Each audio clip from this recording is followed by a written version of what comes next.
میرا جنت کا ساتھی کون ہے؟ کہا وہ کسائی تیرا جنت کا ساتھی ہے۔ موسیٰ علیہ السلام بڑے حیران ہو گئے، کسائی میرے نال میں جڑ گیا؟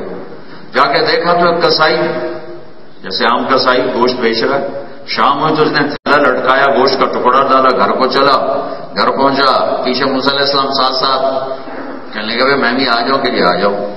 اس نے جا کے بوٹیاں بنا کے سالن چڑھا دیا، آٹا گوندنے بیٹھ گیا، آٹا گوندا، سالن تیار کیا، روٹی بنائی، تھالی میں رکھی، ایک عورت کیوں کر کے پڑی، اس کو مما مما کہہ کے اٹھایا اور لقمے بنا بنا کے کھلایا، پھر اس کا منہ صاف کر کے جب لٹانے لگا تو کچھ بڑبڑ کیا اس نے۔ موسیٰ علیہ السلام دور تھے، تو جب اس کو لٹا کے فارغ ہوا تو موسیٰ علیہ السلام نے فرمایا یہ کون ہے اماں؟ کہا جی میری ماں ہے، اور میں صبح سارے اس کے کام کر کے جاتا ہوں، پھر شام کو واپس آ کے پہلے اس کی خدمت کرتا ہوں۔ موسیٰ علیہ السلام نے کہا یہ کچھ کہہ رہی تھی، میں دور تھا میں نے سنا نہیں۔ کہا جی ماں جو ہوئی جب میں اس کی خدمت کرتا ہوں تو کہتی ہے اللہ تینوں جنت موسیٰ دا ساتھی بنا، میں کمی کسائی اور نبی میرا ادا کی جوڑ ہے۔ تو ماں کی دعائیں نبیوں کے ساتھ پہنچا دیتی، نبیوں تک پہنچا دیتی۔ ہاں یہ بہت بڑا سرمایہ ہے، بہت بڑا سرمایہ ہے، بہت بڑا سرمایہ۔ یہ دین کا دوسرا حصہ اچھے اخلاق، اچھے اخلاق، اچھے اخلاق۔ بیوی کو لقمہ بنا کے کھلانا صدقے کا ثواب، بیوی کے منہ میں لقمہ دینا یہ اچھے اخلاق میں، اور یہ صدقہ ہے۔ ایک نوجوان میرے پاس آئے، کہنے لگے جو میری بیوی سے لڑائی بڑی ہوتی، کوئی مجھے کوئی تعویذ دو۔ میں نے کہا بیویاں تے تعویذ چلتا ہی نہیں، میں کتوں دوں، کیا کروں؟ میں نے کہا ایسا کرو کہ جب کھانے پر بیٹھو نا تو روزانہ 2-3 لقمے اپنے ہاتھ سے کھلا دیا کرو۔ میں نے کہا اس سے کیا ہوگا؟ میں نے کہا میرے نبی کی سنت ہے، آپ حضرت عائشہ کو لقمے بنا کے کھلاتے تھے، تو کر فائدہ ہوگا۔ کوئی 2 ہفتے بعد اس کا مجھے فون آیا، حال چال پوچھ، مجھے یاد آ گیا۔ میں نے کہا وہ میری بات پہ عمل کیا تھا؟ کہنے لگا نہیں۔ میں کہ کہوں؟ کہنے لگا شرم آتی۔ میں نے کہا کمزور سے لڑتے ہوئے شرم نہیں آتی۔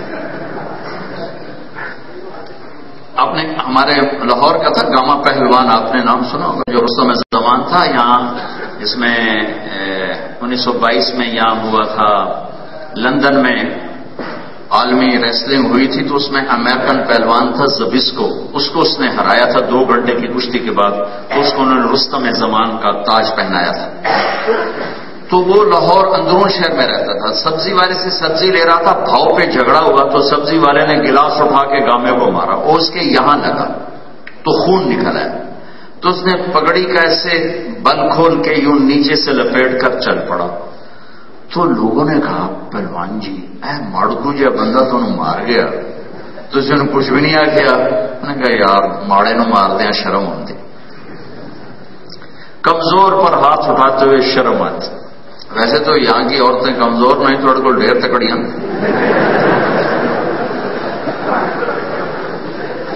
لیکن عام جو ہو رہا ہے وہ بتا رہا ہوں۔ تو میں نے کہا تو جا کر اس کو کھلا، پھر مجھے بتا۔ تو 2 گھنٹے بعد اس کا فون آیا، کہ جو تو بڑا عجب ہوا۔ میں نے کیا ہوا؟ کہ جب میں نے اس کے منہ میں لقمہ دیا تو اس کا منہ وہیں کھلا ہی رہ گیا، ایسے ہی رہ گیا۔ وہ کہنے کہ تمہیں یہ پٹی کس نے پڑھائی ہے؟ تو خود تو نہیں کر سکتا، کہ مجھے مولی طارق جمیل نے پڑھا۔ اللہ اس کا بھلا کرے جیسے تمہیں انسان بنایا۔ اپنے گھروں کے اخلاق ہیں، بس منہ بند کر لو۔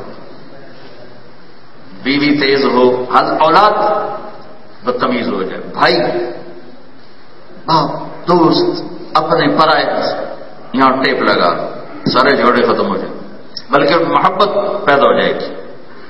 ہماری ایک دھوبن تھی ماسی شریفہ، مر گئی بیچاری، وہ میری بہن کے پاس آئی، کہنے لگے یہ بی بی میری نواں میرے نال بڑا لڑتی آپ آئی، مجھے کوئی ایسا تعویذ دے کہ ساری میری نوکر بن جائے۔ اور میری بہن نے لکھ کے نا جیسے رول کر کے ایسے کر کے کہا ماسی شریفہ جب تیری اب لڑائی ہو نا تو یہ تعویذ تو نے یہاں رکھنا ہے اور اس کو گرنے نہیں دینا، اگر یہ گر گیا پھر تیرے گھر کی خیر کوئی نہیں۔ اب اس نے کیا کیا؟ ماسی شریفوں کو چپ کرایا۔ ہفتے بعد وہ آ گئے، کبھی بھی میری تو ساری یہاں لڑائیاں مک گئی، کیوں؟ ماسی شریفہ جو چپ ہو گئی، وہ تعویذ منہ لے کے بھائی دندا ہینٹ لے کے بھائی لڑائی کی میں ہو گئی، تو یہ تعویذ مجھ سے لے لو، آپ کو بہت فائدہ ہوگا۔ گھر کے اخلاق برداشت، بازار کے اخلاق سچائی ہے، بازار کے اخلاق حلال کمانا ہے، شراب بیچنا مسلمان کا کام نہیں ہے، جوا کھیلنا مسلمان کا کام نہیں ہے، سٹا جوا سود مسلمان کا کام نہیں ہے، کسی کو بھی نہیں سیوا، کسی کو بھی نہیں سیوا۔ اگر آپ یہاں رہتے ہو تو یہاں کے اخلاق ہے، اس ملک کی روٹی کھاتے ہو، اس ملک کے قانون کو مت توڑو، ہیرا پھیری سے کاغذ نہ بناؤ، یہاں کی لڑکیوں سے شادیاں کرنا صرف کاغذ بنانے کے لیے ظلم نہ کرو۔ جب راہبری دھوکے باز بن جائے گا تو انسانیت کو راستہ کہاں سے ملے گا؟ ابھی میں پیرس سے آ رہا ہوں، ابھی کے بعد نہیں، پچھلی دفعہ کی بات، مجھے ایک لڑکی نے فون کیا کہ میں نو مسلم ہوں، پاکستان کے فلاں ضلع کا اس نام کا آدمی، اس نے مجھے مسلمان کیا۔ اس کا جب کام بن گیا، انہوں نے تو پیپر شادی کی تھی، اس کا جب کام بن گیا تو مجھے چھوڑ کے بھاگ گیا ہے۔ تو مجھے کہیں سے آپ کا نمبر ملا ہے، میں آپ سے تھوڑا بات کرنا چاہتی تھی۔ اللہ نے مجھے ہدایت دے دی، میں اللہ پہ راضی ہوں، مجھے ہدایت مل گئی۔ اس کی چیٹنگ تھی لیکن مجھے ہدایت مل گئی، میں اپنے اسلام پہ پختہ ہوں۔ الہی تو میرے عزیز و اکثر نوجوان ہو، رزق اللہ کے خزانوں میں ہے، جرمنی کی زمین میں نہیں ہے۔ اگر تمہارے پیپر ٹھیک ہیں رہو تو میں مبارک، اگر پیپر نہیں ہے واپس چلے جاؤ، غلط راستوں سے پیپر نہ بناؤ۔ یہ لوگ تمہارے ساتھ کتنا اچھا کرتے ہیں، ان کو دھوکہ نہ دو۔ اگر یہاں کاروبار کرتے ہو ٹیکس چوری نہ کرو، پورا ادا کرو۔ یہاں سے نفع اٹھاتے ہو تو ان کو نفع پہنچاؤ۔ ہمارے ملک میں تو ٹیکس کھا جاتے ہیں، جیسے اگلے بھی کھا جاتے ہیں، چوروں کو مور، موروں کو چور والا معاملہ ہے۔ یہاں تو لوگ آپ پر خرچ کرتے ہیں۔ تو سچائی مسلمان کا زیور ہے۔ میرے نبی سے پوچھا گیا یا رسول اللہ کیا مسلمان بزدل ہو سکتا ہے؟ کہاں ہو سکتا ہے۔ کیا مسلمان بخیل ہو سکتا ہے؟ کہاں ہو سکتا ہے۔ کیا مسلمان جھوٹ بول سکتا ہے؟ کہ نہیں، مسلمان جھوٹ نہیں بول سکتا۔ جھوٹ نہ بولے، پیسہ بچانے کے لیے جھوٹ نہ بولے۔ مجھے ابھی آتے آتے ایک انگلینڈ سے ایک نوجوان کا فون آیا، پاکستان کا، پورے یورپ میں اس کا کاروبار ہے۔ انہوں نے کہا کہ میں ایک ایک پیسے کا ٹیکس ادا کرتا ہوں، ایک ایک میں نے کہا پھر تو میں نے تو جس سے بھی بات کو کہتا جی پھر بچتا ہی کچھ نہیں۔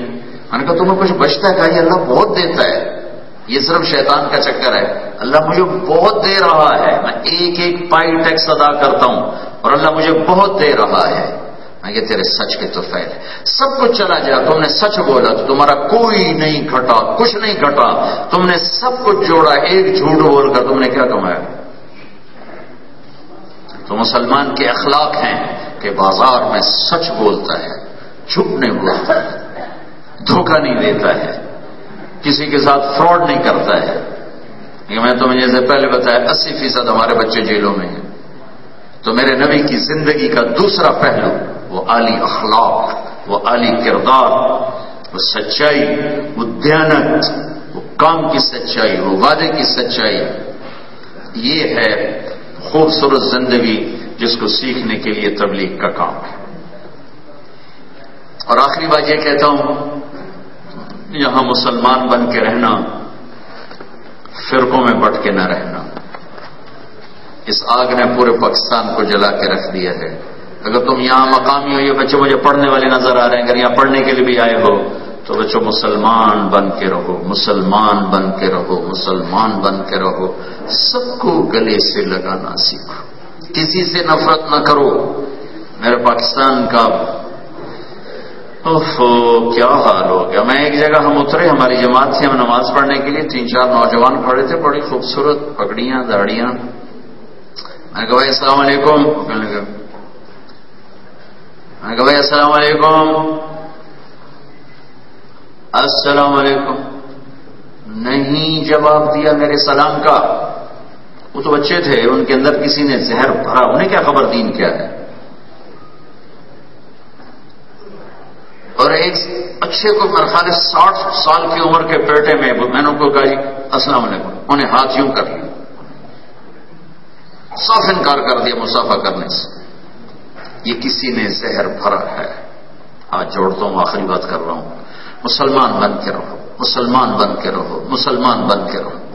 فرقوں میں بٹ کے نہ رہو، فرقوں میں بٹ کے نہ رہو، امت بن کے رہو، امت بن کے رہو، امت بن کے رہو، امت بن کے رہو۔ اللہ تمہاری عزت بڑھائے گا، گھٹائے گا نہیں۔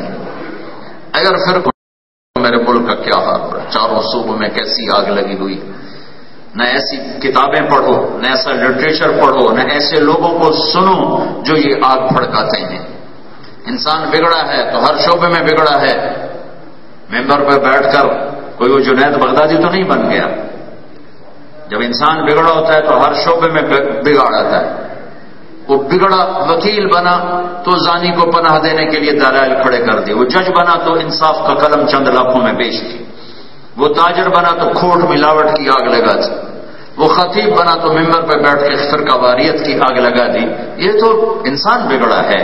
تو میں آخری آپ سے یہ بس آپ کے سامنے ہاتھ بتاؤں، فرقہ واریت کا شکار نہ ہو، مسلمان بن کے رہو۔ نیت کرتے ہو سارے بھائی؟ ایک آخر گزارش اور کرتا ہوں کہ آپ اکثر نوجوان ہو اور ہر جگہ رہ کر آدمی سے قصور خطا ہوتے ہیں۔ جب اللہ تعالیٰ آپ کو پاکستان جانے کی توفیق دے تو آپ ہندوستان جاؤ، پاکستان، بنگلہ دیش، تینوں ملکوں کے آپ لوگ بیٹھے ہوئے ہو، تبلیغ میں وقت لگانا۔ یہاں ایک ویکینڈ ہر مہینے لگا لیا کرو، ایک ویکینڈ ہر مہینے لگا لیا کرو، ایک مہینے میں 3 دن لگا لیا کرو، فرض نماز کی پابندی کرو۔ اور ایک چیز جو آخری میں کہہ رہا ہوں کہ آج سارا مجمع یہاں سے توبہ کر کے اٹھو۔ 4 مہینے بھی ادھار کی بات ہے، 40 دن بھی ادھار کی بات ہے، اور مہینے میں ایک ویکینڈ تبلیغ میں وہ بھی ادھار کی بات ہے۔ ایک چیز نقد آپ سے چاہتا ہوں کہ مجھے اکثر نوجوان نظر آ رہے ہو، میں آپ سب کے سامنے ہاتھ جوڑتا ہوں، بڑی عمر کے بھی بیٹھے ہو، اتھیڑ بھی بیٹھے ہو، جوان بھی بیٹھے ہو، میرے بھائی اب تک جو اللہ سے لڑائی ہے نا اس سے صلح کرتے ہو صلح؟ توبہ کا پتہ کیا مطلب؟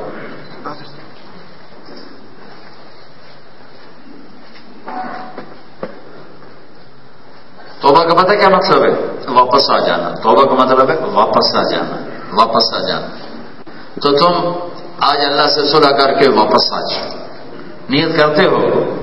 اور توبہ ایسا عمل ہے ساری زندگی گناہوں میں گزار کے صرف ایک دفعہ کہہ دے اللہ معافی دے دے تو اللہ سارے معاف کر دیتے۔ میرا ایک شاگرد ہے کراچی میں، اس کے محلے میں ایک عورت تھی جو لڑکیاں سپلائی کرتی تھی۔ انسانیت کے ماتھے پر کتنا بڑا داغ ہے یہ۔ اس کے بیٹے کو میرے اس شاگرد نے میرا بیان دے دیا کہ بھائی یہ گھر میں سن لینا۔ الہی تیری چوکھٹ